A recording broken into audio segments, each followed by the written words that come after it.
जय हिंद दोस्तों। कल मैंने एक वीडियो देखी, उसके बाद उस वीडियो में ज़्यादा कुछ नहीं देखा, थोड़ा सा ही मैंने वीडियो काट के देखा। और उस वीडियो में मैंने जो देखा वो बुद्ध के गुणों के बारे में बताया। और वह गुण जो है बहुत ही महत्वपूर्ण है इस युग में। ऐसे तो वो बहुत पुरानी बात है, बहुत ही आज से लगभग कई हजार वर्ष पूरे पीछे की बात है, लेकिन उसकी चर्चा आज तक भी हो रही है, इसके आगे भी होगी ये चर्चा। और मैं भी अभी इस चीज़ का चर्चा करूँगा कि आखिर बुद्ध खैर बुद्ध था नहीं, उसका नाम सिद्धार्थ था, लेकिन वो बुद्ध बना कैसे? मुद्दा यहाँ पे अटका हुआ है कि बुद्ध बना कैसे। छोटे छोटे पॉइंट बताऊंगा, लेकिन छोटे छोटे पॉइंट बहुत मोटी रकम की होगी, इसे ध्यान सुनिएगा आप। बुद्ध जो था वो तो बुद्ध धर्म का संस्थापक था, क्योंकि गौतम बुद्ध के आने के बाद ही बुद्ध धर्म का एक नया धर्म हुआ। जब गौतम बुद्ध आए उसी वक्त, उसके बाद ही तो बुद्ध धर्म की जानकारी हुई। तो बुद्ध धर्म था, बुद्ध गौतम जी जो थे उसके पिता सुदर्शन, जो शाक्यगण मुखिया थे। शाक्यगण एक जगह है, कपिलवस्तु नामक गांव का जन्म हुआ था, वहीं के उसके पापा जी थे, पिताजी, वो शाक्यगण के मुखिया थे। उनके पिता का जो है उम्र बहुत ही हो गई थी, तब उसके बाद बुद्ध की जन्म ली गई थी। लगभग 60 के करीब हुआ था उसका पापा, पिताजी, उसके बाद बुद्ध की जन्म हुई। लेकिन इतना उम्र हो गया था, उसकी मम्मी जो थी बुद्ध को जन्म दे दी बढ़िया तरीके से, इसमें कोई तरह की दिक्कत नहीं आया। लेकिन छठे दिन के बाद 7वें दिन बुद्ध की माता जी की मृत्यु हो गई। फिर बच्चा उसका लालन पालन में दिक्कत हो गया काफ़ी। फिर उसकी सौतेली माँ प्रजापति गौतमी ने उसका लालन पालन पूरा बढ़िया तरह से कैसे किया। लेकिन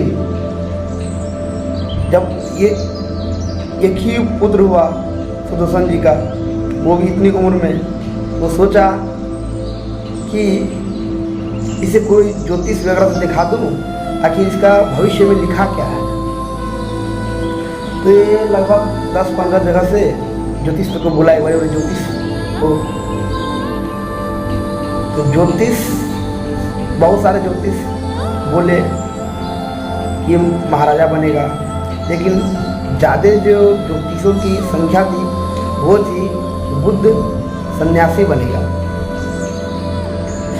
राजा जो थे सुदर्शन जी, वो अंदर से काफ़ी हैरान हो गए, उसे डर लगने लगा कि मेरा पुत्र अगर ऐसा बन जाए तो राजपाट कौन संभालेगा, मैं भी इस शाक्यगण का मुखिया हूँ, फिर आगे मेरा इस मुखियाओं को कौन ये करेगा।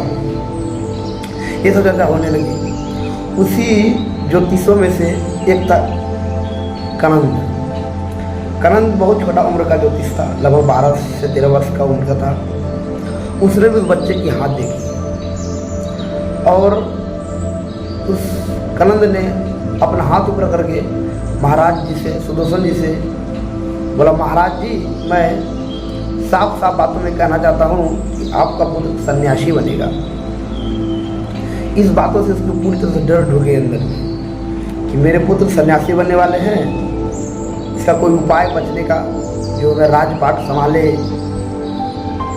तो सभी ज्योतिषों ने एक मद निकाला। इस मद में यह निकला, बुद्ध जी जो है उसको मतलब इस दुनिया के बारे में, इस विश्व के बारे में इस जानकारी नहीं दिया जाए, वह इस चीज़ से बस सन्यासी से बच सकते हैं।